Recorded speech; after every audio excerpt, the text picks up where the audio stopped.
हज़रत शुएब अलैहिस्सलाम की कौम और उनके अंजाम का जिक्र कुरान मजीद में बहुत तफसील से बयान किया गया है।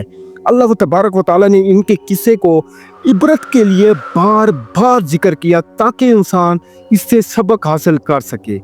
हज़रत शुएब अलैहिस्सलाम का ताल्लुक मदीन कबीले से था जो हज़रत इब्राहीम अलैहिस्सलाम की औलाद में से थे। उन्हें खतीबुल अंबिया भी कहा जाता है क्योंकि आपको दिल नशीन अंदाज में बात करने और दलाइल पेश करने की सलाहियत अता की गई थी। आपको अल्लाह तबारक व तआला ने मदीन और सहाबुल ऐका की हिदायत के लिए नबी बनाकर भेजा था। मदीन का इलाका एक तिजारती मरकज़ था। यहाँ के लोग तिजारत और कारोबार से वाबस्ता थे और इनकी माशरती ज़िंदगी में कई बुराइयाँ रच बस गई थी, जैसा कि नाप तोल में कमी और धोखाधड़ी। ये लोग ज़मीन पर फसाद फैलाने के भी आदी थे। और दूसरा, असहाबुल ऐका, ये कौम एक घने जंगलात के करीब आबाद थी। उनकी ज़िंदगी भी मदीन वालों जैसी थी और वो भी तिजारत में बददियानती और शिरक में मुब्तला रहते थे। हज़रत शुएब अलैहिस्सलाम की कौम कई गुनाहों में मुब्तला थी, जैसा कि ये लोग कारोबार में इंसाफ से काम नहीं लेते थे और धोखाधड़ी करते थे। अल्लाह तबारक व तआला कुरान पाक में फरमाता है कि नाप तोल को पूरा करो और लोगों को उनकी चीज़ें कम न दो। ये लोग ज़मीन पे ज़्यादती करते और ज़मीन पर फसाद फैलाते थे। अल्लाह तबारक व तआला ने उन्हें खबरदार किया, ज़मीन में इस्लाह के बाद फसाद न फैलाओ। ये लोग अल्लाह के सिवा दूसरे मबूदों की भी इबादत करते थे और हज़रत शुएब अलैहिस्सलाम की दावत को मुस्तरद करते थे। हज़रत शुएब अलैहिस्सलाम की दावत का मजाक उड़ाते और कहते, क्या तुम्हारी नमाज तुम्हें ये सिखाती है कि हम अपने अब्बाओ इजाद के दीन को छोड़ दें? हज़रत शुएब अलैहिस्सलाम ने अपनी कौम को सब्र और हिकमत के साथ समझाया। आपने कौम को शिरक छोड़कर अल्लाह वाहिद की इबादत करने की नसीहत की। आपने नाप तोल में इंसाफ का हुक्म दिया और धोखाधड़ी से मना किया। आपने उन्हें आखिरत के अजाब से खबरदार किया और कहा कि अल्लाह के अजाब से कोई नहीं बच सकता। लेकिन कौम ने हज़रत शुएब अलैहिस्सलाम का मजाक उड़ाया और कहा, ऐ शुएब, क्या तुम्हारी नमाज हमें हमारे मबूदों की इबादत से रोक देगी?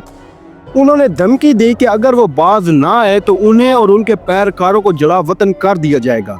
अल्लाह तबारक व तआला ने हज़रत शुएब अलैहिस्सलाम की कौम को कई बार मौके दिए, लेकिन वो बाज ना आए।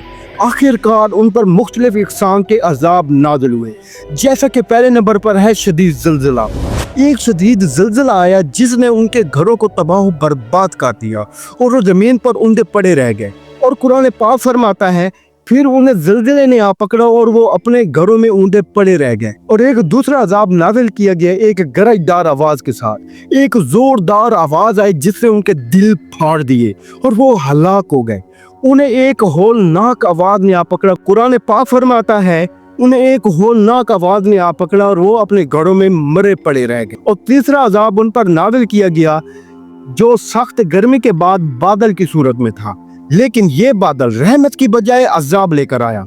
उन पर आग के गोले बरसाए और वो तबाह बर्बाद हो गए। कुरान पाक में इनका जिक्र किया गया है कि फिर उन्हें साए वाले दिन के अजाब ने आ पकड़ा। हज़रत शुएब अलैहिस्सलाम और उनके पैरोकारों को बचा लिया गया, जबकि कौम मुकम्मल तौर पर तबाह बर्बाद हो गई। अल्लाह तबारक व तआला ने उनके किस्से को इबरत के तौर पर कुरान पाक में महफूज कर दिया। इसमें निशानियां हैं उन लोगों के लिए जो डरते हैं।